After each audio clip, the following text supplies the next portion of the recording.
আসসালামু আলাইকুম সবাইকে অসংখ্য শুভেচ্ছা জানাচ্ছি আমাদের আজকের রিটেন স্পেশাল ক্লাসে।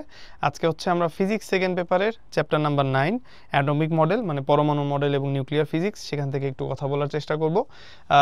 এই চ্যাপ্টারের মধ্যে হচ্ছে গিয়ে বেসিক কিছু ম্যাথ আছে এবং অর্ধেক জিনিসই হচ্ছে কেমিস্ট্রিতে আমরা পড়ছি, বাকি হাফ আমাদের জন্য তেজস্ক্রিয়তার অংশটুকু নতুন। সো আমরা একটু ইনিশিয়ালি দেখি আমাদের রিটেনের কি অবস্থা। পরমাণুর ভৌত গঠন এবং প্রয়োজনীয় রাশি থেকে কোনো রিটেন এখনো হয় নাই। পরমাণুর আকার এবং শক্তি স্তরের শক্তি থেকে ঢাকা ভার্সিটিতে কিন্তু 2023-24 একটা ম্যাথ আসতে দেখা গেছে, আবার জগন্নাথ ইউনিভার্সিটিতে অনেক আগে একটা ম্যাথ আসছে রিটেনে 18-19-এ। এরপরের টপিকে যদি যাই, তেজস্ক্রিয়তা, এখান থেকে আবার কোনো রিটেন হয় নাই, কিন্তু তেজস্ক্রিয়তা এবং ক্ষয়সূত্র এখান থেকে কিন্তু আবার জগন্নাথ ইউনিভার্সিটিতে 19-20 একটা রিটেন প্রশ্ন আসছে। তার মানে এখান থেকে কিন্তু মোটামুটি আমরা দেখতে পাচ্ছি রিটেন প্রশ্ন হয়। আবার ভর ত্রুটি, বন্ধন শক্তি, এখান থেকে কিন্তু ঢাকা ভার্সিটিতেও রিটেন প্রশ্ন আসছে, রাজশাহী ভার্সিটিতেও রিটেন প্রশ্ন আসছে, যদিও অনেক আগে 2019-20-এ। সো কোশ্চেনগুলো কিছুটা থিওরিটিক্যাল আছে, কিছু আবার ম্যাথমেটিক্যাল কোশ্চেনও আছে, এগুলো একটু দেখে শুনে অ্যান্সার করতে হবে। তো আমরা পরমাণুর ভৌত গঠন ও প্রয়োজনীয় রাশি এইখানে চলে যাই। একদম শুরুতে আমাদের যে ম্যাথটা দেয়া আছে, এখানে বলা হচ্ছে হাইড্রোজেন পরমাণুর দ্বিতীয় বোর কক্ষপথের ব্যাসার্ধ কত। তো হাইড্রোজেন পরমাণুর দ্বিতীয় বোর কক্ষপথ মানে স্মল এন এর ভ্যালু হচ্ছে আমাদের জন্য 2, এটার ব্যাসার্ধ কত জানতে চেয়েছে। সো কমন ফর্মুলা আমরা সবাই জানি, R N is equals to N square R 1, অথবা এটাকে আমরা হচ্ছে আর নট ধরতে পারি, বোরস রেডিয়াস যেটাকে বলে। তাহলে স্মল এন এর ভ্যালু হচ্ছে আমার 2, তাহলে এটাকে করে ফেলবো হচ্ছে 2 স্কোয়ার, তার সাথে আমরা আর ওয়ানকে মাল্টিপ্লাই করবো। সো আর ওয়ানের ভ্যালু হচ্ছে আমরা সবাই জানি 0.53 অ্যাংস্ট্রম। সো সিম্পলি আমাকে যেহেতু ব্যাসার্ধ বের করতে বলছে, আমার আর অ্যাংস্ট্রমকে 10 কনভার্ট করার দরকার নেই, আমরা জাস্ট সিম্পলি এখানে 4কে মাল্টিপ্লাই করবো হচ্ছে 0.53, এইটা দিয়ে মাল্টিপ্লাই করলেই আমার এখান থেকে রেজাল্টটা চলে আসবে। তাহলে আমার 3 4-এ কত আসতেছে 12, 12-এর 2 হাতে থাকবে 1, 4 5-এ 20 আর 1-এ 21, 21-এর 1 হাতে থাকবে 2, 4 0 0 আর থাকবে হচ্ছে 2, 2 ঘর আগে দশমিক, তাহলে 2 ঘর আগে দশমিক। তাহলে আমাদের এখান থেকে রেজাল্টটা কত চলে আসলো, রেজাল্ট চলে আসলো হচ্ছে 2.12 অ্যাংস্ট্রম, যেটা আসছে এরকম করেই ইনিশিয়ালি রেজাল্টটা রেখে দিব। তাহলে এখান থেকে আমরা একটার অ্যান্সার পেয়ে গেলাম। নেক্সটে চলে যাই। নেক্সটে হচ্ছে আমাদের পরমাণুর আকার এবং শক্তি স্তরের শক্তি রিলেটেড কথাবার্তা, এবং শক্তি রিলেটেড কথাবার্তার মধ্যে আমাদের এখানে এনার্জি বের করার একটা ম্যাথ ঢাকা ভার্সিটিতে 2023-24-এ আসছে। তবে এনার্জি রিলেটেড না, টাইম পিরিয়ড এবং স্মল এন নিয়ে কক্ষপথ বের করার একটা ম্যাথ। একটা হাইড্রোজেন পরমাণুর electron N1 is equals two 4 এই কক্ষপথ থেকে অপর একটা কক্ষপথ N2-তে ট্রানজিশন করে। তার মানে একটা ইলেকট্রন কি করে, 4 নাম্বার কক্ষপথ থেকে ট্রানজিট করে অন্য একটা কক্ষপথে নেমে আসে। নতুন কক্ষপথে ইলেকট্রনের পর্যায়কালের তুলনায়, প্রশ্নটা ভালো মতো খেয়াল করতে হবে, এখানে একটা ট্রিক আছে। নতুন কক্ষপথে ইলেকট্রনের পর্যায়কালের তুলনায় পূর্বের যে কক্ষপথের পর্যায়কাল সেটা কত গুণ, 8 গুণ। ঠিক আছে, বলেছে নতুন কক্ষপথে ইলেকট্রনের পর্যায়কালের তুলনায় পূর্বের যে কক্ষপথের পর্যায়কাল সেটা 8 গুণ। তাহলে ভালো মতো খেয়াল করো, নতুন কক্ষপথে ইলেকট্রন আমরা N1 প্রথম কক্ষপথ ধরেছি, ট্রানজিশনের পরে যেটা আসছে ওটা হচ্ছে N2, তাহলে 2 নাম্বার কক্ষপথে ইলেকট্রনের যে পর্যায়কাল ওইটা হবে হচ্ছে T2, পূর্বে কক্ষপথের যে পর্যায়কাল ওইটা হবে T1, এবং পূর্বের কক্ষপথের পর্যায়কাল 8 গুণ। তার মানে আমাদের এই যে সেকশন 2 এইটা আসবে হচ্ছে গিয়ে শুরুতে। তাহলে পূর্বের কক্ষপথের পর্যায়কাল নতুন কক্ষপথের ইলেকট্রনের পর্যায়কালের তুলনায় কত গুণ, 8 গুণ। তাহলে পর্যায়কালের তুলনায় কথাটার পরে আমাদের চলে আসবে হচ্ছে গিয়ে এই কথাটা। বুঝা গেছে? তাহলে এখান থেকে আমরা বুঝতে পারলাম যে নতুন পূর্বের কক্ষপথের যে পর্যায়কাল T1 সেটা হচ্ছে নতুন কক্ষপথের যে পর্যায়কাল T2 তার কত গুণ, তার 8 গুণ। T1 সমান সমান 82, আমাকে N2 এর মান কত হবে সেটা হচ্ছে ইভেন্চুয়ালি বের করতে বলছে। তাহলে ক্যাপিটাল টি এর ইকুয়েশন আমরা জানি হচ্ছে গিয়ে 2πr ডিভাইডেড বাই v, এবং এই r হচ্ছে গিয়ে n-তম কক্ষপথের পর্যায় মানে রেডিয়াস, v হচ্ছে n-তম কক্ষপথের জন্য বেগ। তো আর n কে আমরা আবার কনভার্ট করে কি লিখতে পারি, এখানে হচ্ছে গিয়ে 2π থাকলো, আর n এর জন্য আমরা জানি হচ্ছে গিয়ে n স্কয়ার r1 হয়, মানে প্রথম বোর কক্ষপথের ব্যাসার্ধের সাথে n স্কয়ার গুণ দিতে হয়। আর vn যখন লিখবো তখন হচ্ছে গিয়ে প্রথম বোর কক্ষপথের যে বেগ v1 তাকে হচ্ছে স্মল n দিয়ে ভাগ করতে হয়। তো r1 এর ভ্যালু, v1 এর ভ্যালু এগুলো সব কনস্ট্যান্ট, তাহলে স্মল n উপরে যে গুণ হবে গুণ হলে এইখানে আমার 2 পাই থাকতেছে, এখানে আমার একটা r1 থাকতেছে, নিচে হচ্ছে একটা v1 থাকতেছে, আর উপরে হচ্ছে আমার একটা n স্কয়ার আছে, v1 এর নিচের n উপরে যে তার সাথে গুণ হবে, তাহলে n স্কয়ারের সাথে একটা n যে উপরে মাল্টিপ্লাইড হবে। এই পোরশনটুক পুরাটা একটা কনস্ট্যান্ট, ঠিক আছে। এই যে অংশটুকু দেখতে পাচ্ছি 2 পাই r1 ইনটু v1, এটা হচ্ছে গিয়ে ওভারঅল একটা ধ্রুবক বা এটা হচ্ছে ওভারঅল একটা কনস্ট্যান্ট। তাহলে সেই ক্ষেত্রে আমরা ইকুয়েশনে এই পুরা অংশটুকুকে একটা কে ধরে নিতে পারি অ্যাজ আ কনস্ট্যান্ট। তাহলে আমাদের নেক্সট লাইনে আসবে হচ্ছে গিয়ে এইটুকের জন্য কনস্ট্যান্ট কে, আর n স্কয়ারের সাথে n মাল্টিপ্লাইড করলে আমাদের আসবে হচ্ছে n কিউবড। তাহলে পর্যায়কালের সাথে n এর সম্পর্কটা কেমন? পর্যায়কালের সাথে n এর সম্পর্ক হচ্ছে গিয়ে ঘনের সমানুপাতিক, t proportional to n cubed. তো t এর একটা সুন্দর রিলেশন t1 t2 এর সাথে আমি জানি, n1 আর n2 ভ্যালুটা, আমি n1 এর ভ্যালু জানি, n2 এখান থেকে বের করে ফেলতে পারবো।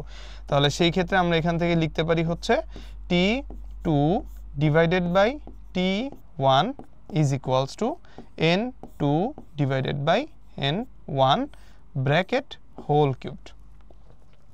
ঠিক আছে, তাহলে আমরা কিউবটাকে সরাই ফেলবো, আমাদের এই পাশে চলে আসবে হচ্ছে হোল রুট t2 এর ভ্যালুটা আমরা t2 ই রেখে দিলাম, আর এই যে t1 এর ভ্যালুটা আমরা ওই যে ওখান থেকে খুলে 8t2 এটা নিয়ে এখানে বসাই দিলাম। আর ওই পাশে আমাদের কিউব চলে গেল, সো ওই পাশে আমার আসবে হচ্ছে কি n2 ডিভাইডেড বাই n1, এটা হচ্ছে কিউবটা, এটার উপরে আর থাকবে না। তাহলে t2 আর t2 ক্যান্সেল আউট হয়ে যাবে, আমার n2 ডিভাইডেড বাই n1 আসবে হচ্ছে গিয়ে √1/8, এবং 8 হচ্ছে গিয়ে একটা বর্গ সংখ্যা, 8 কে হচ্ছে আমরা কিভাবে লিখতে পারি 2√2 হোল স্কয়ার, এভাবে করে লেখা যায়। তাহলে আমাদের 8 এখানে তো ঘনমূল করছি তাই না, তাহলে এখানে হচ্ছে কিউব করা, সো কিউব যদি তুলে দিই এখানে ঘনমূল হবে কিউবিক রুট, তাহলে কিউবিক রুট অফ 8 আসবে, এবং 2 কিউবড হচ্ছে গিয়ে আমার 8, তাহলে সেই কিউবিক রুট করলে আমাদের এখান থেকে বের হয়ে আসে হচ্ছে হাফ, আমাদের এখান থেকে বের হয়ে আসবে হাফ। তাহলে সেই ক্ষেত্রে আমরা এখান থেকে n2 এর ভ্যালুটা লিখতে পারি হচ্ছে গিয়ে n1 ডিভাইডেড বাই 2। n1 এর ভ্যালু আমি অলরেডি হচ্ছে জানি, n1 এর ভ্যালু কত, n1 এর ভ্যালু হচ্ছে 4 কে 2 দিয়ে ডিভাইড করলে রেজাল্ট কত আসে 2, তার মানে হচ্ছে আমরা n2 এর যে ভ্যালুটা সেটা পেয়ে গেলাম, এবং n2 এর ভ্যালু হচ্ছে গিয়ে 2, তার মানে 4 নাম্বার কক্ষপথ থেকে ইলেকট্রনটা নেমে আসছিল কোন কক্ষপথে, 2 নাম্বার কক্ষপথে। এই সুন্দর জিনিসটা আসলে পরীক্ষার মধ্যে হুট করে কিন্তু দেখলে মাথায় আসাটা একটু টাফ, সো এই পুরা চ্যাপ্টার সম্বন্ধে কেমিস্ট্রি এবং ফিজিক্সে কোনো কনফিউশন থাকলে কিন্তু এগুলো ইনস্ট্যান্ট মাথায় আসবে না, একটু কেয়ারফুলি কাজ করতে হবে। আমরা টি এর সাথে আগে এন এর সম্পর্কটা বের করে নিয়েছি, বাকিটুকু ইজি, বাকিটুকু মান বসালেই চলে আসে। আচ্ছা, নেক্সটে যাই। নেক্সটে আমাদের এখানে যেটা বলেছে সেটা হলো হাইড্রোজেনের পরমাণুর পঞ্চম বোর কক্ষপথের, এই যে আবার স্মল এন এর ভ্যালু বলে দেওয়া আছে 5, পঞ্চম বোর কক্ষপথে ইলেকট্রনের শক্তি কত, ইলেকট্রনের ভর, আধান, তারপর ইলেকট্রনের সবকিছু দেওয়া আছে, শূন্যস্থানে ভেদনযোগ্যতা দেওয়া আছে, বাট এত কিছু কি আমাদের লাগে? আসলে কিন্তু দরকার পড়ে না। আমরা যখন হচ্ছে ই এন বের করি তখন এটার জন্য ইকুয়েশন আসে হচ্ছে গিয়ে E1 divided by n square, radius বের করলে এন স্কোয়ার দিয়ে গুণ, আর এনার্জি বের করলে এন স্কোয়ার দিয়ে ভাগ। তাহলে সেই ক্ষেত্রে আমরা যদি এই ইকুয়েশন ওয়াইজ E5 বের করতে যাই তাহলে এখানে আমার E1 থাকবে, আর নিচে হচ্ছে স্মল এন এর ভ্যালুটা বসায় আমরা সুন্দর মতো স্কোয়ার করে দিব। তাহলে আমার E1 এর ভ্যালু কত, E1 এর ভ্যালু হচ্ছে গিয়ে -13.6 ইলেকট্রন ভোল্ট। আমি অ্যান্সারটা ইলেকট্রন ভোল্টেই বের করব, আমার আর কষ্ট করে এটাকে আবার জুলে কনভার্ট করার কোনোই দরকার নাই। তাহলে ইলেকট্রন ভোল্ট থাকলো, আর নিচে হচ্ছে এটাকে ডিভাইড করব কত দিয়ে, 25 দিয়ে। ওকে, তাহলে এখন এইটা যদি আমরা ভাগ করতে যাই বা ক্যালকুলেশন করতে যাই 25 দিয়ে, তো 136, এটাকে ভাগ করা একটু পেইন, তাহলে একটু সমস্যা হয়ে যাবে। তাহলে সেই ক্ষেত্রে আমরা কি করতে পারি, -13.6 এর ভ্যালুটাকে আমরা -136 করে ফেলি, আর দশমিকের জন্য একটা 1 আর 0.6 এর জন্য একটা 0, মানে 10 দিয়ে নিচে গুণ করে দিব, তাহলে 250 হয়ে যাবে। তাহলে -136 ডিভাইডেড বাই 250 ইলেকট্রন ভোল্ট। এখন আমি এটাকে এইভাবেও রেখে দিতে পারি, অর এটা হচ্ছে গিয়ে ক্যালকুলেশন করে আমরা দশমিকের মানটা নিয়ে আসতে পারি। সো একটা ছোট করে রাফ করে ফেলি আমরা, 250 ডিভাইডেড বাই 136, ডিভিশন তো যাবে না, তাহলে পয়েন্ট বসবে, এখানে একটা 0 বসবে, এখানে একটা 5 বসবে। তাহলে 5 0 0, 5 5 25 5, হাতের 2, 5 2 10 আর 2 12, 1250। এরপর আরো 250 যোগ করলে 1500 হয়ে যাবে, সেটা বেশি হয়ে যায়, তার মানে 5 বার যায়, 5 বার গেলে 1250, 1350, 1360, তার মানে 110 বাকি থাকে। 5623 তাহলে 110। তারপর হচ্ছে কি এখানে আবার একটা 0 বসাবো, 250কে 4 দিয়ে গুণ করলে 1000 আসে, সো 0.54 4 দিয়ে গুণ করব, এখানে হচ্ছে 1000 থাকবে। তারপর এখান থেকে আবার আমার 100 বাকি থাকবে, আরেকটা 0 বসাবো, তাহলে 0.544, ঠিক আছে। তারপর আবার এখানে একটা 1000 চলে আসবে, এখান থেকে 0 চলে আসবে, তাহলে রেজাল্ট কত আসলো 0.544। মাইনাসটা অবশ্যই বসাইতে হবে, 0.544 ইলেকট্রন ভোল্ট, ঠিক আছে। 0.544 ইলেকট্রন ভোল্ট অবশ্যই মাইনাস অ্যান্সারটা থাকবে। তাহলে এটা হচ্ছে আমার E5 এর ভ্যালু। নেক্সটে চলে যাই। নেক্সটে আমাদের তেজস্ক্রিয় ভাঙন বিভিন্ন রাশি এবং নিউক্লিয়ার বিক্রিয়া নিয়ে কথা বলা আছে। এইখান থেকে হচ্ছে কি আমরা কমন ফর্মুলাগুলো ফেলে দিয়ে মোটামুটি ম্যাথগুলো সলভ করতে পারবো। 99 থোরিয়াম 232 তেজস্ক্রিয় আইসোটোপ পরপর 6টা আলফা কণা এবং 4টা বিটা কণা নিঃসৃত করে, এর ফলে উৎপন্ন আইসোটোপটি কি হবে? তাহলে খেয়াল করে দেখো, আমাদের এখানে যেই অ্যাটমটা দেওয়া আছে ওইটা হচ্ছে গিয়ে থোরিয়াম। হ্যাঁ, থোরিয়ামের উপরে ভর সংখ্যা বলে দেওয়া আছে 232, আর নিচে হচ্ছে গিয়ে এটা পারমাণবিক সংখ্যা বলা 99, 232 99। এখান থেকে আমরা মাইনাস করব হচ্ছে গিয়ে পরপর 6টা আলফা কণা 4টা বিটা কণা, তাহলে মাইনাস করব 6, আলফা কণা কয়টা 6টা, তাহলে 4 2 হিলিয়াম, এই তো আলফা কণা, হিলিয়াম 2+ আর কি, তো আলফা হিলিয়াম পরমাণু নিউক্লিয়াস, এবং মাইনাস করব হচ্ছে গিয়ে 4টা বিটা কণা, তাহলে উপরে 0 নিচে চার্জ হচ্ছে -1, এখানে হচ্ছে আমার বিটা কণা থাকবে, কারেক্ট। তাহলে সেই ক্ষেত্রে আমরা যদি একটু গুণটুন করি তাহলে এখান থেকে আমরা লিখতে পারবো হচ্ছে 232, আর এখানে হচ্ছে কি আমার 99, এখানে হচ্ছে থোরিয়াম, এটা থেকে মাইনাস করতে হবে 6 × 4 4 6 24 24, আর এখানে হচ্ছে 6 দুগুণে 12। তাহলে আমরা এইভাবে না লিখে আমার মনে হয় এই পর্যন্ত বুঝতে পারলেই সরাসরি ক্যালকুলেশনে চলে আসা যায়। ক্যালকুলেশনে কিভাবে আসা যায়, এখান থেকে যদি আমরা শুরুতে ম্যাস নাম্বার অথবা হচ্ছে গিয়ে ভর সংখ্যার ক্যালকুলেশনটা করতে চাই, ম্যাস নাম্বার বা ভর সংখ্যার ক্যালকুলেশনটা করতে চাই, তাহলে আমার 232 থেকে মাইনাস করতে হবে 4 6 24, 232 -24, আর -4 × 0, তাহলে -4 × 0, এটা হচ্ছে আমার ভর সংখ্যার ক্যালকুলেশন। তো 232 থেকে যদি 24 চলে যায়, 24 আর 6 30, 6 আর 2 8, তাহলে 24 আর 8 32, তাহলে এখান থেকে থাকতেছে হচ্ছে 208, এটা হচ্ছে আমার ভর সংখ্যা আসবে, ঠিক আছে। আর এই ইকুয়েশন থেকে আমরা হচ্ছে কি আরেকটা যেটা, সেটা হচ্ছে পারমাণবিক সংখ্যা, মানে হচ্ছে Z এর হিসাবটা করতে চাই, পারমাণবিক সংখ্যা। তো Z এর যদি হিসাবটা করতে চাই তাহলে আমার এইখানে Z এর ভ্যালুটা কত বলে দেওয়া আছে, Z এর ভ্যালুটা বলে দেওয়া আছে 99, এখান থেকে মাইনাস করব 6 দুগুণে 12, তাহলে 99 থেকে মাইনাস করব হচ্ছে 6 দুগুণে 12, আর তার সাথে হচ্ছে মাইনাসে মাইনাসে প্লাস হয়ে যাবে, প্লাস হবে 4 × 1, তাহলে মাইনাসে মাইনাসে +4, বুঝা গেছে? এটা কিন্তু -4, আবার এখানে কিন্তু ইলেকট্রনের জন্য -1 চার্জ, তো মাইনাসে মাইনাসে +4, -12 + 4 হচ্ছে গিয়ে -8, 99 থেকে 8 মাইনাস গেলে হয়ে যাবে হচ্ছে গিয়ে 91। তার মানে আমাদের বলেছে এর ফলে উৎপন্ন আইসোটোপটি কি হবে, 208 ভর সংখ্যা এবং 91 পারমাণবিক সংখ্যা বিশিষ্ট যে আইসোটোপটা, সেটাই হয়ে যাবে হচ্ছে গিয়ে আমাদের জন্য অ্যান্সার। তাহলে এইখান থেকে আমরা পরবর্তীতে এই দুইটাকে মিলাই অ্যান্সারটা লিখে দিতে পারি, ঠিক আছে। ভর সংখ্যা হয়ে যাবে হচ্ছে 208, আর পারমাণবিক সংখ্যা হয়ে যাবে হচ্ছে আমার 91। নেক্সটে চলে যাই, তেজস্ক্রিয়তা ও তেজস্ক্রিয়তার ক্ষয়সূত্র। এইখান থেকে আমাদের কেমন টাইপের ম্যাথ আসে, একটা তেজস্ক্রিয় পদার্থের অর্ধায়ু 1.8 আওয়ার্স, তার মানে এখান থেকে আমার T12 এর ভ্যালুটা বলে দেওয়া আছে, 1.8 আওয়ার্স মানে আমি T12 এর ভ্যালুটা জানি, আর এই পাশ থেকে 5.4 ঘন্টা পর, তার মানে একটা T এর ভ্যালু দেওয়া আছে, বলেছে কত অংশ অবশিষ্ট থাকবে, তার মানে হচ্ছে কি আমার অবশিষ্ট থাকবে কত অংশ, স্মল n এর ভ্যালু বের করতে পারলেই আমি হচ্ছে গিয়ে এখান থেকে অবশিষ্ট অংশটা ফাইন্ড আউট করতে পারবো। তো এই টাইপের ম্যাথগুলোর জন্য আমরা কিন্তু একটা সুন্দর শর্টকাট জানি, যে শর্টকাটটা কিন্তু আমরা MCQ-তেও ইউজ করতে পারি, আবার এই শর্টকাটটা কিন্তু আমরা রিটেনেও ইউজ করতে পারি। সেই শর্টকাটটা কেমন, শর্টকাটটা হচ্ছে T = n × T12, তাই না? আমরা এরকম একটা শর্টকাট হচ্ছে গিয়ে দেখছি, T = n × T12। তাহলে আমার এখানে ভ্যালুগুলো বসালে স্মল n এর মানটা কিন্তু আমি খুব সুন্দর সহজেই বের করে নিয়ে আসতে পারবো, স্মল t কে আমি T12 দিয়ে সুন্দর মতো ভাগ করে দিব। তাহলে আমার কত সময় পরে বলেছে, 5.4 আওয়ার্স পরে, আর আমার T12 কত ছিল 1.8 আওয়ার্স, তাহলে 18 দুগুণে 36, 3 18 54, তাহলে এক্স্যাক্টলি এখান থেকে ভ্যালু আসতেছে হচ্ছে 3। n এর ভ্যালু কত আসতেছে 3, তাহলে n এর ভ্যালু যদি আমরা এখান থেকে 3 পেয়ে যাই তাহলে সেই ক্ষেত্রে আমরা কিন্তু খুব সহজেই অবশিষ্ট পদার্থ কতটুকু আছে সেটা বের করতে পারবো।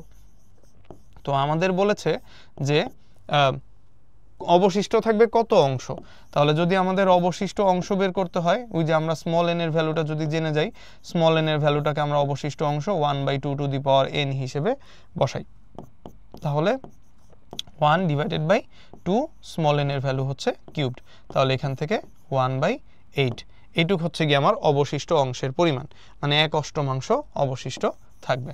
তাহলে এখান থেকে আমরা কারেক্ট অ্যান্সার পেয়ে গেলাম হচ্ছে 1/8। এভাবে করে আমরা কিন্তু এই শর্টকাটটা ইউজ করে ওভারঅল খুব সহজেই এমসিকিউগুলা এবং রিটেনগুলা সবগুলোই কিন্তু এই একটা শর্টকাট দিয়ে আমি ইভেনচুয়ালি সলভ করতে পারবো আর কি। ঠিক আছে, তাহলে এবার নেক্সটে চলে যাই। আমাদের নেক্সটে বলছে যে 6000 বছর পর যদি কোনো একটা পদার্থের 6000 বছর পর, তার মানে স্মল টি, যদি কোনো একটা তেজস্ক্রিয় পদার্থ তার মূল পরিমাণের 1/60 অংশে পরিণত হয়, 1/60 অংশে পরিণত কথাটার মানে কি? 1/60 অংশে পরিণত হওয়া মানে হচ্ছে গিয়ে এই পরিমাণ অবশিষ্ট থাকা। ঠিক আছে, 1/60 অংশে পরিণত হয় মানে কি বাকিটুক ক্ষয় হয়ে গেছে, এটুক বাকি আছে, তাহলে অবশিষ্ট অংশ 1/64, এটাকে আমরা 1/2 টু দি পাওয়ার 6 লিখতে পারি। 2 স্কোয়ার হচ্ছে 4, 4 দুগুণে 8, 8 দুগুণে 16, 16 দুগুণে 32, 32 দুগুণে 64, তাহলে 2কে 2 টু দি পাওয়ার 6 করলে আমি এখান থেকে অবশিষ্ট অংশ পেয়ে যাই 1/2 টু দি পাওয়ার 6। তাহলে 1/2 টু দি পাওয়ার 6কে 1/2 টু দি পাওয়ার n এর সাথে তুলনা করলে স্মল n এর ভ্যালু আমরা কত পাই? স্মল n এর ভ্যালু আমরা পেয়ে যাই 6। তাহলে আমাদের বলেছে এটার অর্ধায়ু t½ এইটার ভ্যালুটা কত হবে? আবারও সেই একই formula, t is equals to small n multiplied by t½ value বসাই দিব, রেজাল্ট চলে আসবে। তাহলে এখান থেকে যদি আমরা t½ বের করতে চাই, মানে অর্ধায়ু বের করতে চাই, t কে স্মল n দিয়ে কি করতে হবে? ডিভাইড করতে হবে। তাহলে 6000 বছর পর t এর ভ্যালু হচ্ছে 6000, আর স্মল n এর ভ্যালু আমরা ওখান থেকে বের করে রাখছি 6, তার মানে এটার অর্ধায়ু কত? অর্ধায়ু হচ্ছে গিয়ে 1000 ইয়ার্স, 1000 বছর। ঠিক আছে, তাহলে এখান থেকে আমরা খুব সহজেই কি বের করে ফেলতে পারলাম? অর্ধায়ুর মানটা কত হবে সেটা এখান থেকে দেখে নিতে পারলাম। এই একই শর্টকাট ইউজ করে আমরা হচ্ছে কি এখান থেকে ম্যাথগুলা ওভারঅল সলভ করতে পারবো আর কি। এবার তাহলে নেক্সটে আসি। নেক্সটে দেখো এখানে আরেকটা ম্যাথ বলে দেওয়া আছে, বলেছে পারমাণবিক দুর্ঘটনার ফলে কোনো একটি কক্ষে 20 ডে অর্ধায়ু সম্পন্ন কিছু পরিমাণ তেজস্ক্রিয় পদার্থ আছে। তাহলে এখানে অর্ধায়ুর পরিমাণ কত বলছে? 20 ডে পরিমাণ। পরীক্ষা করে দেখা গেল যে তেজস্ক্রিয় বিকিরণের মাত্রা স্বাভাবিকের মাত্রার চেয়ে 64 গুণ বেশি। কতদিন পরে ঘরটিকে নিরাপদে ব্যবহার করা যাবে? আমরা কিন্তু এখানে অলরেডি যে ম্যাথগুলো করেছি, এই যে এখানে যে ম্যাথটা দেখাচ্ছিলাম, এটাও কিন্তু 1/64 আছে। ঠিক আছে, ওই 64 সংখ্যাটা বারবারই ঘুরে ফিরে আসে, বিকজ n এর 2 টু দি পাওয়ার n 2 এর পাওয়ার হিসেবে লেখা যায় 2 টু দি পাওয়ার 6 হিসেবে। তাহলে কোনো একটা কক্ষে বলছে কতদিন পরে ঘরটিকে নিরাপদে ব্যবহার করা যাবে। কতদিন পর নিরাপদে ব্যবহার করা যাবে? যতদিন ওই ঘরের মধ্যে তেজস্ক্রিয় পদার্থ অবশিষ্ট থাকবে ততদিন পর্যন্ত তো আমি ইউজ করতে পারবো না, তাই না? যতদিন পর্যন্ত আমার অবশিষ্ট অংশটা শেষ হবে না, মানে পুরা ঘরের তেজস্ক্রিয় পদার্থ সম্পূর্ণরূপে ধ্বংস হবে না, ততদিন পর্যন্ত আমি ঘরটা নিরাপদে ব্যবহার করতে পারবো না। আমার সম্পূর্ণ তেজস্ক্রিয় পদার্থ তার তেজস্ক্রিয়তা হারাতে হবে। তেজস্ক্রিয়তা হারানোর পরে তারপর যদি ঘরে যাওয়ার মতো অবস্থা থাকে, মানে ওই যে আনস্টেবল নিউক্লিয়াস বা অস্থিতিশীল নিউক্লিয়াসগুলা স্থিতিশীল নিউক্লিয়াসে পরিণত হয়, তারপর হচ্ছে তেজস্ক্রিয়তা বন্ধ হবে, তখন আমি ওই ঘরে যেতে পারবো আর কি। তো ওইটা ইভেন্চুয়ালি আমাকে বের করতে বলছে যে কতদিন পর ঘরটায় আমরা যেতে পারি।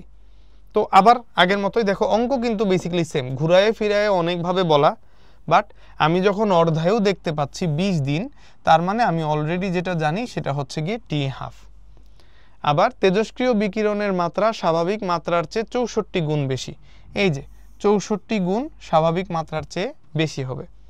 তাহলে সেই ক্ষেত্রে যদি 64 গুণ বেশি হয়, আমাদের ওই যে 2 টু দি পাওয়ার n এর যে হিসাবটা, এইটাও কিন্তু আমরা 64কে আবারও 2 টু দি পাওয়ার n এর হিসাবে লিখতে পারি। সো 64 হচ্ছে 2 টু দি পাওয়ার 6, তাহলে n এর ভ্যালু কত? n এর ভ্যালু হচ্ছে আমার জন্য 6।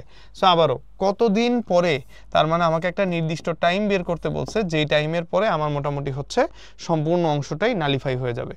তাহলে কতদিন পর ঘরটাকে আবার নিরাপদে ব্যবহার করা যাবে, স্মল টি বের করতে বলছে। একই equation, t is equals to n multiplied by t½ তাহলে আমার এখানে 64 গুণ যেহেতু বলা, স্টিল আমার এখানে ওই যে 1/2 কত অংশ অবশিষ্ট লাগবে না, বাট 64 গুণ যেহেতু বলা আমি আবারও স্মল এন এর ভ্যালুটাকে 6 বসাতে পারি। আর টি হাফের ভ্যালু আমার ওখানে হচ্ছে বলে দেওয়া আছে 20। তাহলে 6 দুগুণে 12, কত দিন আসে? 120। ওখানেও ডি দেওয়া, আমিও এখানে ডি দিলাম। তাহলে আমাদের এখান থেকে স্মল টি যেটা, সেই স্মল টি এর ভ্যালু আসবে হচ্ছে 120 দিন। তার মানে 120 দিন পরে আমার এই ঘরটা হচ্ছে আবার পরবর্তীতে নিরাপদে ব্যবহারযোগ্য বা নিরাপদে বসবাসযোগ্য হয়ে যাবে। নেক্সট ম্যাথে হচ্ছে আমাদের এখানে দেখো কি বলছে, প্রশ্নটা বলছে যে একটা নমুনায় কিছু তেজস্ক্রিয় পদার্থ আছে। কিছু তেজস্ক্রিয় পদার্থ মানে আমার যেই নমুনাটুক নিয়ে আমি কাজ করতেছি বা স্পেসিমেন, তার মধ্যে পুরাটাই মধ্যে তেজস্ক্রিয় পদার্থই আছে, এবং এটার অর্ধায়ু কত? অর্ধায়ু হচ্ছে গিয়ে 2 দিন, তাহলে এটা হচ্ছে টি হাফ। 12 দিন পর, তার মানে আমার একটা টি বলে দেওয়া আছে, নমুনায় 0.25 গ্রাম তেজস্ক্রিয় পদার্থ আছে। তাহলে 0.25 গ্রাম তেজস্ক্রিয় পদার্থ আছে মানে এই পরিমাণ অবশিষ্ট আছে, তাই না? 0.25 গ্রাম পরিমাণ অবশিষ্ট আছে। সো অবশিষ্ট যতটুকু আছে, এটা যেহেতু ভর, এই জন্য আমরা এই ভরটাকে হচ্ছে গিয়ে ছোট ডব্লিউ দিয়ে এক্সপ্রেস করলাম। তো আমাকে জিজ্ঞেস করেছে শুরুতে কত গ্রাম ছিল। তাহলে ইনিশিয়ালি আমি যে ডব্লিউ নট নিয়ে কাজ শুরু করছি, সেটুক হচ্ছে গিয়ে আমার এখানে জানতে চাইছে। সো এই থাকলে দেখে আমি বুঝতে পারলাম আমার হচ্ছে গিয়ে এখানে আসলে কিসের ভ্যালু বলে দিয়েছে, আমাকে এখানে অবশিষ্ট অংশ যেটুক ছিল সেটার ভ্যালুটা বলে দেওয়া আছে। তাহলে খেয়াল করো, আমার স্মল টি এর ভ্যালু কত? স্মল টি এর টাইম হচ্ছে গিয়ে 12 ডেজ, 12 দিন।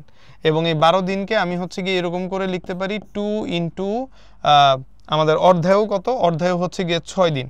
তাহলে 6 এর সাথে 12 রিলেশন আছে, আমরা এটাকে লিখতে পারি হচ্ছে গিয়ে 6 ইন্টু 2 ডেজ, কারেক্ট? এবং 2 ডেজ হচ্ছে আমার অর্ধায়ু টি হাফ। তাহলে সেই ক্ষেত্রে আমরা লিখতে পারি T is equals to 6 into capital T half. T is equals to 6 into capital T half. তাহলে এইভাবে যদি আমরা লিখতে পারি, আমরা কিন্তু অলরেডি ওই যে শর্টকাটে আবার ফিরে আসতে পারছি। এটা হচ্ছে আমার কিসের ভ্যালু? এটা হচ্ছে আমার স্মল এন এর ভ্যালু। তাহলে যদি আমি আবার স্মল এন এর ভ্যালুটা এখান থেকে পেয়ে যাই, সেই ক্ষেত্রে এখন আমি কনভার্ট করতে পারবো কিভাবে এই ইকুয়েশনটাকে। তাহলে খেয়াল করো, আমাদের বলেছে যে 0.25 গ্রাম এখানে হচ্ছে গিয়ে অবশিষ্ট পরমাণুর সংখ্যা। সো একটু আগে তোমাদেরকে শর্টকাট লেখার সময় এরকম একটা অঙ্ক করিয়েছিলাম, কই গেল? এই যে অবশিষ্ট অংশ 1/2n। তাহলে আমরা যদি এভাবে লিখি যে পূর্বে, অথবা আমরা যদি বলি শুরুতে, অথবা যদি আমরা বলি যে শুরুতে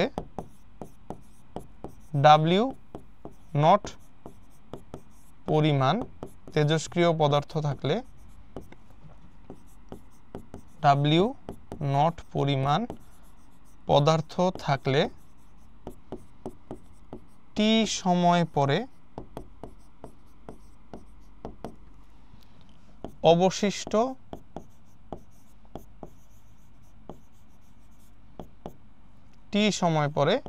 অবশিষ্ট অংশ বা অবশিষ্ট ভর, এই ভরটাকে আমরা ধরেছি হচ্ছে ডব্লিউ, তাই না?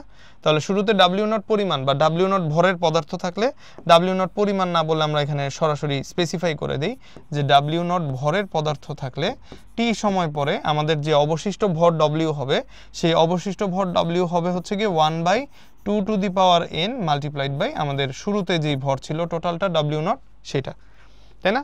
ডব্লিউ নটের 1/2n অংশ। তাহলে অবশিষ্ট ভর হবে W is equals to 1/2n into W not. এখন এত অংশ, ভর বললে ভর, পরিমাণ বললে পরিমাণ, অণুর পরমাণু সংখ্যা বললে সংখ্যা, তাহলে W হবে 1/2n into W নট। তাহলে সেই ক্ষেত্রে আমাকে এখান থেকে বের করতে বলছে কি? বের করতে বলছে হচ্ছে W নটের ভ্যালুটা কত হবে। তাহলে 2n দিয়ে আমরা হচ্ছে গিয়ে সরাসরি আমাদের যে ভর আছে W, ওইটাকে গুণ করে দিব, দ্যাটস ইট। n এর ভ্যালু তো আমার অলরেডি জানা আছে, সো n এর ভ্যালু হচ্ছে 6। তাহলে 2⁶, তার সাথে হচ্ছে 0.25, যেহেতু গ্রামে বলা, সো 0.25 গ্রাম আমরা এইভাবে করে লিখতে পারি, এবং এখান থেকে ইউনিটটা আসবে হচ্ছে গ্রামে। তো 2⁶ মানে কত? একটু আগে দেখলাম 2⁶ মানে 64, আর 0.25কে আমরা লিখতে পারি হচ্ছে গিয়ে 25/100 মানে 1/4, তাই না? 25/100 মানে 1/4। 64কে আবার 4 দিয়ে ভাগ করব, তাহলে 4 একবার 4 6 24, 4 16 64। তাহলে এখান থেকে আমার টোটাল অ্যান্সারটা কত আসবে? আমার অ্যান্সারটা আসবে হচ্ছে গিয়ে 16 গ্রাম। ওকে, তাহলে আমরা কি পেয়ে গেলাম? আমাদের হচ্ছে অবশিষ্ট ভর যেটা, সেই অবশিষ্ট ভরের পরিমাণটা আমরা এখান থেকে ফাইন্ড আউট করতে পারলাম ডব্লিউ নটটা দিয়ে। তাহলে টি এর ভ্যালু হচ্ছে আমার 6 ইন্টু টি হাফ কনভার্ট করে নিছি, স্মল এন এর ভ্যালুটা একাই বের হয়ে গেছে। তারপর পূর্বে যদি আমরা ডাব্লিউ নট নিয়ে কাজ করি, একটা নির্দিষ্ট সময় পরে অবশিষ্ট থাকে হচ্ছে পূর্বের মানের 1/2n অংশ, তাহলে পূর্বের যে মান তার 1/2n অংশ অবশিষ্ট থাকবে, বাকিটুকু ইজি ক্যালকুলেশন। এই অঙ্কটাতে যদি আমরা একটু ছোট্ট টুইস্ট দিই, খেয়াল করো, বলছে একটা নমুনায়, আগেরবার যেমন ম্যাথে বলেছিল যে একটা নমুনায় কিছু তেজস্ক্রিয় পদার্থ আছে, এবার বলেছে একটা নমুনায় 80% তেজস্ক্রিয় পদার্থ আছে, তার মানে পুরাটা তেজস্ক্রিয় না, বাকি সব সেম। অর্ধায়ু হচ্ছে গিয়ে 2 দিন, এটা হচ্ছে গিয়ে আমার তাহলে টি হাফ, আবার এখানে 12 দিন পর বলেছে, তাহলে এটা টি এর ভ্যালু, নমুনায় এখনও 0.25 গ্রাম আছে। সো এক্স্যাক্টলি জিনিসপাতি সব আগের মতোই। আমাকে বলেছে নমুনার মোট ভর শুরুতে কত ছিল। সো কোশ্চেনে চেঞ্জ হচ্ছে এই জায়গাটার মধ্যে 80% তেজস্ক্রিয় পদার্থ, এটাই হচ্ছে কি একটু সুন্দর মতো চেঞ্জ করে দেওয়া আছে আর কি। ওকে, তাহলে চেঞ্জটা লিখলাম না, এটুকুই হচ্ছে আমাদের ক্লু, এটা একটু মাথায় রাখবো। এখন তাহলে জিনিস আবার আগের মতোই আসবে, আমরা যদি একটু ম্যাথটা করতে যাই তাহলে বেসিক জিনিসপাতি মোটামুটি এই পর্যন্ত সেম। তাহলে টি এর ভ্যালু আমরা আবারও আগের মতো বের করে নিব। টি এর ভ্যালু হচ্ছে গিয়ে বলে দেওয়া আছে 12 দিন, 12 দিনকে আমরা হচ্ছে গিয়ে 2 × 6 ডে লিখতে পারি, এবং তাহলে এখান থেকে small tea is equals two আমরা লিখতে পারি হচ্ছে গিয়ে 2 × টি হাফ। ঠিক আছে, আবারও সেই একই জিনিস, এখান থেকে তাহলে আমি যেটা পেয়ে যাব সেটা হচ্ছে স্মল এন এর ভ্যালু। বাকি এখন আমরা সরাসরি ইকুয়েশনটা এখানে বসাই দিতে পারবো একবারে, এবং ইকুয়েশন বসানোর সময় আমরা বাংলাটা লিখলাম না, এইখান থেকে শুরু করি। তাহলে আমাদের W is equals to 1/2n multiplied by W naught, শুরুতে যা ছিল সেই W নটের পরিমাণ। তাহলে এখান থেকে আমরা যদি আবারও W নট বের করতে যাই, আবারও সেই একই জিনিস 2n মাল্টিপ্লাইড বাই W আসবে, এবং এখান থেকে হচ্ছে 2⁶ n এর ভ্যালুটা বসাই দিব।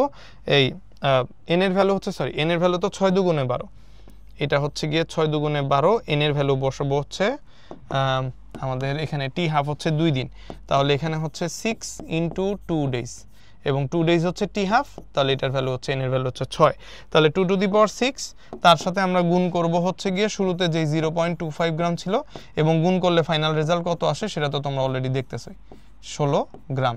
একটু আগে আমরা যে এই ম্যাথটার মধ্যে 16 গ্রাম বের করে আসছি W নট, বাকি যেহেতু ভ্যালু সেম, সো আবারও W নটটা 16 গ্রাম বের হবে।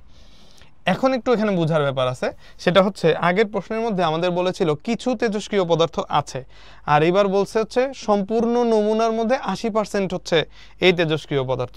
তাহলে এইটা হচ্ছে গিয়ে আমাদের সম্পূর্ণ নমুনায়, এইটা হচ্ছে আমাদের সম্পূর্ণ নমুনায়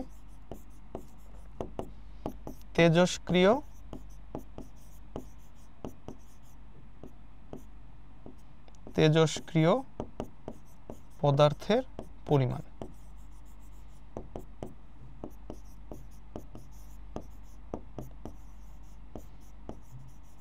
তাই না? সম্পূর্ণ যে নমুনাটা নিয়েছিলাম সেই নমুনায় 16 গ্রাম পরিমাণ আমাদের তেজস্ক্রিয় পদার্থ ছিল, বাট এই তেজস্ক্রিয় পদার্থ হচ্ছে আবার সম্পূর্ণ নমুনার কত পার্সেন্ট? 80%। তাহলে এখানে আবার একটু বোঝার ব্যাপার আছে। ধরি আমাদের কিন্তু শুধুমাত্র তেজস্ক্রিয় পদার্থের ভর বের করতে বলে নাই, বলছে নমুনার মোট ভর কততে ছিল। তাহলে ধরি আমরা নমুনার আদিতে মোট ভর, নমুনার আদিতে মোট ভর সমান সমান x, নমুনার আদিতে মোট ভর ছিল x। তাহলে তেজস্ক্রিয় পদার্থের যে পরমাণু আছে আমরা তাহলে এইখান থেকে এইভাবে লিখতে পারি যে এই যে আমাদের তেজস্ক্রিয় পদার্থ কতটুকু? 16, আর নমুনার মোট ভর কত? x। এইটাকে যদি আমরা পার্সেন্টেজে কনভার্ট করি তাহলেই কিন্তু আমাদের এখান থেকে প্রশ্ন মতে রেজাল্টটা কত আসবে? 80% হবার কথা। এই যে কোশ্চেনে বলছে নমুনায় 80% তেজস্ক্রিয় পদার্থ আছে, তো 80% মানে কি? 100 ভাগ যদি আমার নমুনা, মেইন নমুনাটা হয়, তার মধ্যে 80 ভাগ হচ্ছে তেজস্ক্রিয় পদার্থ। তো x যদি আমার মোট নমুনা হয়, মোট নমুনার 16 গ্রাম হচ্ছে গিয়ে তেজস্ক্রিয় পদার্থ, তাহলে x এর মানটা বের করলে আমার মোট নমুনার ভরটা বের হয়ে আসবে। তাহলে এইখান থেকে আমাদের এই যে 80% আছে আর এই যে 100% আছে, আমি এখান থেকে সুন্দর মতো কি করতে পারি? পার্সেন্টেজগুলা ক্যান্সেল আউট করে ফেলতে পারি। তাহলে এইখান থেকে আমি কি বের করব? বেসিক্যালি এখান থেকে আমি x এর মানটা বের করব। তাহলে 16 multiplied by 100, 1600 divided by x is equals to ওই পাশে আসবে হচ্ছে 80।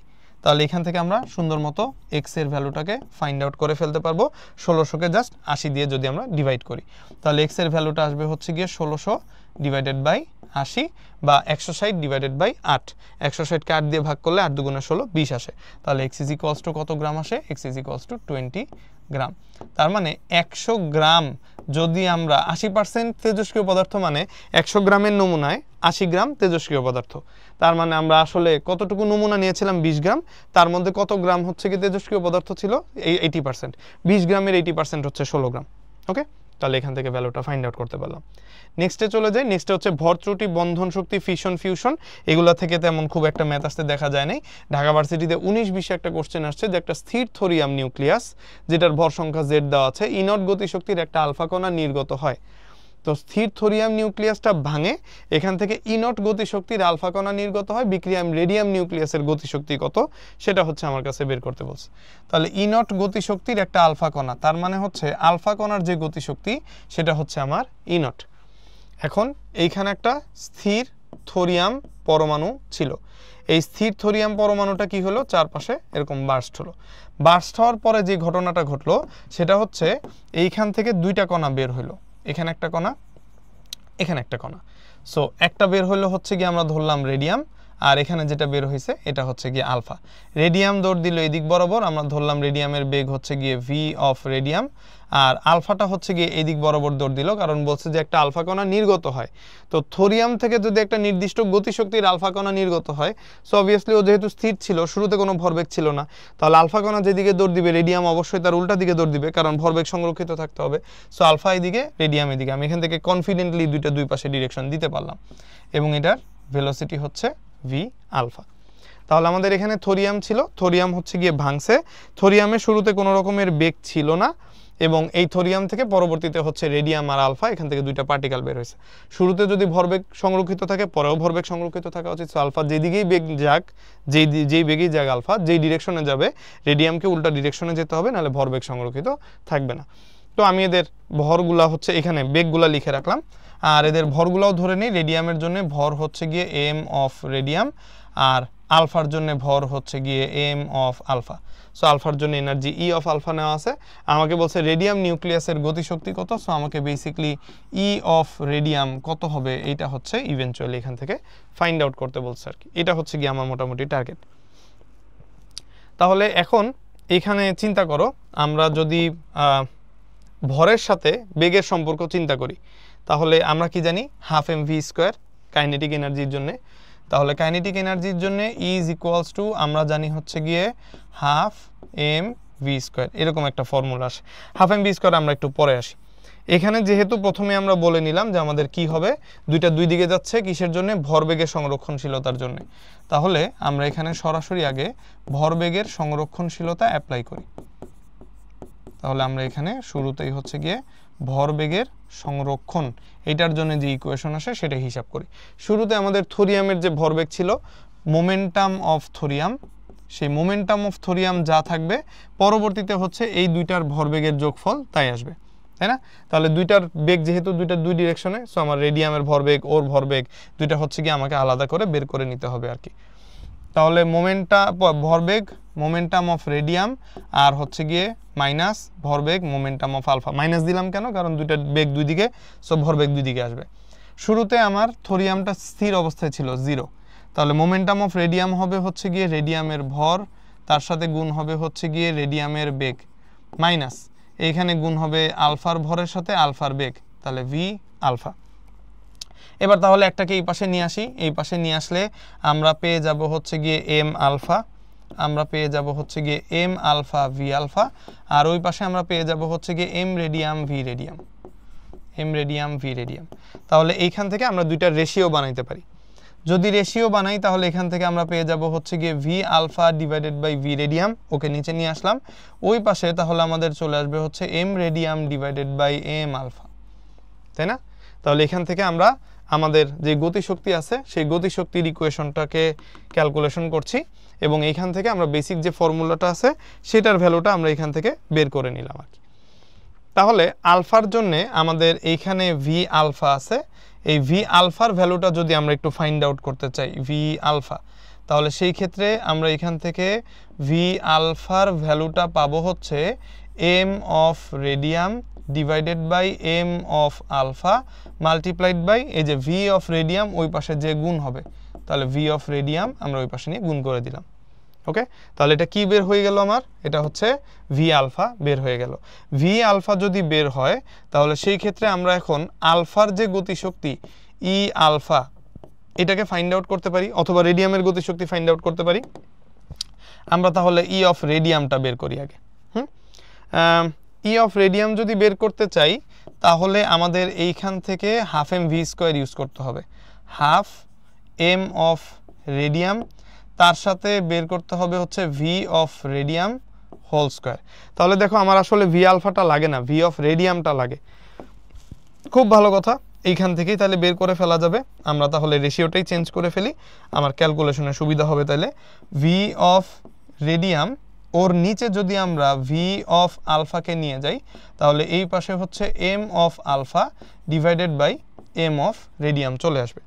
তাহলে তুমি এখান থেকে একটু ভি অফ রেডিয়ামটা বের করে রাখো, বের করে রাখলে ওই যে ওখানে তুমি মানটা বসাইতে পারবা। তাহলে এটা আসবে হচ্ছে M of alpha divided by M of radium, তার সাথে গুণ হবে হচ্ছে ভি অফ আলফা। তাহলে এখন ভি অফ আর এর মান এখানে সুন্দর মতো তুমি বসাই দিবা। বসাই দিলে এখানে চলে আসবে হচ্ছে half multiplied by M of radium multiplied by V of radium whole square. So V of রেডিয়ামের জায়গায় আমরা বসাতে পারি হচ্ছে গিয়ে M alpha divided by M of radium multiplied by V of alpha bracket whole square. এই V of R এর জায়গায় ওই ম্যানটা এখান থেকে গ্রিন কালার নিয়ে এসে বসাই দিলাম। স্কোয়ারটা ইয়েলো কালারে ছিল, ইয়েলো কালারে দিয়ে দিলাম। তাহলে M of R alpha, M of R alpha আছে, V M half M V square না, হাফ এম ভি স্কোয়ার বসায় ফেললাম। তাহলে এখন খেয়াল করো আমাদের এখান থেকে এম অফ আর আলফা আছে, এখানে একটা এম অফ আর আলফা আছে, স্কোয়ার আছে। সো একটা ক্যান্সেল আউট হয়ে যাবে। ক্যান্সেল আউট হয়ে গেলে আমাদের এই ইকুয়েশনটাকে আমরা লিখতে পারবো হচ্ছে গিয়ে হাফ, তার সাথে লিখতে পারবো হচ্ছে গিয়ে এম অফ আলফা, তার সাথে লিখতে পারবো হচ্ছে গিয়ে V of alpha whole square, ও M of alpha whole square থাকবে। আর এই যে নিচে একটা M of R A square আছে, সো এখান থেকে আমি তখন একটা এম অফ রেডিয়াম এইখানে নিচে আলাদা করে লিখতে পারবো। ঠিক আছে, এখান থেকে তাহলে আমি হাফ এম ভি স্কোয়ার এরকম একটা ফর্মুলা সুন্দর মতো ফাইন্ড আউট করে ফেলতে পারবো আর কি। তাহলে M alpha divided by M of R এরকম একটা রেশিও আমার এখান থেকে আবার আসবে। আচ্ছা, তাহলে এরকম একটা ইকুয়েশন আমরা পেয়ে গেলাম। একটা কাটাকাটি চলে গেল স্কোয়ারের সাথে, সো স্কোয়ারের সাথে কাটাকাটি যাওয়ার পর এখানে নিচে একজন থাকবে আর উপরে দুজনে কোনো কাটাকাটি হয় না, ওরা স্কোয়ার হিসেবে থাকবে। এখন আলফার গতিশক্তি হচ্ছে ই আলফা। তো ই আলফার গতিশক্তি কিভাবে বের করব? গতিশক্তি হচ্ছে হাফ এম ভি স্কোয়ার। তাহলে হাফ আলফার ভর আর আলফার বেগ হোল স্কোয়ার। তাহলে হাফ আছে, আলফার ভর আছে, আলফার বেগের স্কোয়ার আছে, এখানে আবার এক্সট্রা একটা আলফার ভরও আছে। তাহলে আমরা এটাকে আলাদা করে ফেলি আগে। হাফ আলফার ভর আলফার বেগ স্কোয়ার, এটুক যদি আলাদা করে ফেলা যায় তাহলে এখান থেকে একটা আলফার ভর বের হয়ে আসবে, আর নিচে হচ্ছে গিয়ে রেডিয়ামের যে ভরটা আছে সেই রেডিয়ামের ভরটা এখান থেকে বের হয়ে আসবে। আমরা এনার্জি অফ রেডিয়াম বের করতেছি। আচ্ছা, এবার তাহলে half M alpha V alpha square আছে, আর এখানে M alpha divided by M of R. এখন আলফার যে ভর সেই ভর কিন্তু আমি অলরেডি জানি, তারপরে হচ্ছে গিয়ে রেডিয়ামের যে ভর সেই রেডিয়ামের ভর কিন্তু আমি অলরেডি এখান থেকে জানি। সো ভ্যালুগুলো আমার জানা আছে। Half M alpha V alpha স্কোয়ারকে আমরা জাস্ট ই আলফা হিসেবে ডিক্লেয়ার করতে পারি। তাহলে এইটাকে আমরা লিখতে পারি হচ্ছে গিয়ে ই আলফা, আর এম আলফা, আলফা কই, এই যে স্থির নিউক্লিয়াস থেকে এত গতিশক্তির একটা আলফা কণা নির্গত হয়, বিক্রিয়ার রেডিয়াম নিউক্লিয়াসের গতিশক্তি কত হবে এটা বের করো। তাহলে আমার এইটার জন্য ভর সংখ্যা কত? 216। আর আলফার জন্য ভর সংখ্যা কত? 4/2 হিলিয়াম 4। তাহলে এখান থেকে এম আলফার পরিমাণ হচ্ছে গিয়ে আমাদের 4, আর নিচে হচ্ছে রেডিয়ামের জন্য ভর সংখ্যা কত? ভর হচ্ছে 216। সো 4 হিলিয়াম, সো হিলিয়ামের জন্য 4। তাহলে এখান থেকে আমরা কি করতে পারি? আমরা তাহলে এনার্জি অফ রেডিয়াম সরাসরি বের করে ফেলতে পারলাম। ই অফ আলফাকে আমরা ধরে নিব হচ্ছে ই নট, কারণ কোশ্চেনের মধ্যে ই নট দেওয়া আছে। আর 4, 216কে 4 দিয়ে ভাগ করলে 4 5 20, 16, 4 4 16, 54। তার মানে হচ্ছে গিয়ে ইনিশিয়াল যে ই নট হবে তার কত টাইমস? 1/54 টাইমস। 1/54 টাইমস মানে 54 ভাগ আর কি। তাহলে ই অফ আর এ সমান সমান হবে E naught divided by 54, E naught divided by 54। বাস, এভাবে করে আমি হচ্ছে গিয়ে এখান থেকে ভ্যালুটাকে ফাইন্ড আউট করে ফেলতে পারি আর কি। নেক্সটে চলে যাই। নেক্সটে আমাদের এখানে একটা ম্যাথ বলে দিয়েছে, বলেছে কোন দেশের উৎপাদিত তড়িৎ শক্তির পরিমাণ যদি 6.8 10^11 কিলোওয়াট আওয়ার হয়, রূপান্তরিত ভরের পরিমাণ কত হবে? তাহলে তড়িৎ শক্তির পরিমাণ আমাদের বলেছে বছরে 6.8 কিলোওয়াট আওয়ার, তাহলে এটা কিন্তু এনার্জি, তাই না? তাহলে আমার এনার্জির পরিমাণ হচ্ছে 6.8 ইন্টু 10^11 কিলোওয়াট আওয়ার, এত। এখন কিলোওয়াট আওয়ার, তার মানে আমি এটাকে কনভার্ট করব হচ্ছে গিয়ে এরকম 68 ডিভাইডেড বাই 10 রাখতে পারি, তার সাথে 10^11 রাখতে পারি। কিলোওয়াটের জন্য আবার একটা 10 কিউব গুণ করে নিব, তাহলে এখানে চলে আসবে হচ্ছে গিয়ে ওয়াট, তার সাথে আবার গুণ আকারে থাকবে হচ্ছে গিয়ে আওয়ার। তাহলে 10^11 আর 3 14 থেকে 1 মাইনাস করলে 13, তাহলে 68 ইন্টু 10^13, ঠিক আছে? 11 আর 3 14, তা থেকে 10 একটা মাইনাস গেল 13, 68 10^13 ওয়াট। ওয়াটের সাথে আবার আওয়ার আছে, তো আওয়ারের জন্য আমাকে এটাকে আবার গুণ করতে হবে 3600। 1 ঘন্টা 60 মিনিট, 1 মিনিট 60 সেকেন্ড, ওভারঅল 1 ঘন্টা 3600 সেকেন্ড। তো 600 সেকেন্ডে কনভার্ট করলে আমার জন্য কি হবে? আমার জন্য হচ্ছে ওয়াটের ভ্যালুটা চলে আসবে হচ্ছে জুল পার সেকেন্ডে, আর 3600 দিয়ে গুণ করার জন্য আমাদের আওয়ার চলে আসবে হচ্ছে গিয়ে সেকেন্ডে। সো সুন্দর মতো এটা কনভার্ট হয়ে যাবে জুলে। তাহলে এখান থেকে আমরা 68 multiplied by 36 multiplied by 10^13 multiplied by 10 square, এটার জন্য 10 স্কোয়ার। তাহলে আমরা এখান থেকে রাখতে পারি হচ্ছে 68 multiplied by 36 multiplied by 10^15, unit আসবে কিসে? জুলে। তাহলে আমি জুলে কনভার্ট করে নিলাম। এখন বলছে রূপান্তরিত ভরের পরিমাণ কত। তো ভরের পরিমাণ যখন বের করতে যাব, আমরা তো ইকুয়েশন জানি E = mc স্কোয়ার। তাহলে আমার ভর m আসবে হচ্ছে গিয়ে E divided by c square. তো আমি এই জন্যই আগেই 68 36 গুণ করি না, কারণ ক্যালকুলেশনে কাটাকাটি করতে হবে পরে। তাহলে 68 36 10^15 15, আর c হচ্ছে গিয়ে 3 ইন্টু 10^8 স্কোয়ার আছে, সো হোল স্কোয়ার হয়ে যাবে। তাহলে 68 36 10^15 ডিভাইডেড বাই 9 10^16। ওকে, তাহলে এখানে 36কে 9 দিয়ে কাটাকাটি করা যায়, 4 9 36, তাহলে 68 মাল্টিপ্লাইড বাই 4, আর নিচে 10^16 10^15, তার মানে নিচে একটা কি থাকবে? 10 থাকবে। তাহলে এখন বাকিটুক তো হিসাব ইজি, 4 8 32 এর 2, হাতে থাকবে হচ্ছে গিয়ে 3, 4 6 24 আর 3 27, তাহলে 272 ডিভাইডেড বাই 10, তার মানে আমরা যেই ভরের মানটা পাচ্ছি সেই ভরের মান আসতেছে হচ্ছে 27.2 কেজি। ঠিক আছে, তাহলে এখান থেকে আমার ওভারঅল রেজাল্টটা চলে আসলো 27.2 কেজি। তাহলে ভর পেয়ে গেলাম। এই হচ্ছে কি আমাদের এখান থেকে দেখানো মোটামুটি ম্যাথগুলা। আশা করছি এই টাইপের ম্যাথগুলো আসলে পরীক্ষায় রিটেনে খুব একটা সমস্যা হবার কথা না, এবং সবাই মোটামুটি জিনিসগুলো সাবধানে দিতে পারবা। এই চ্যাপ্টার থেকে রিটেনের পরিমাণ খুবই কম হয়েছে, সো এমসিকিউর ফর্মুলাগুলো মোটামুটি দেখে গেলে, শর্টকাটগুলো দেখে গেলে রিটেনে আসলেও খুব একটা ঝামেলা পোহানোর কথা না। সবাইকে অসংখ্য ধন্যবাদ, আবার দেখা হবে সামনে ক্লাস। আল্লাহ হাফেজ, আসসালামু আলাইকুম।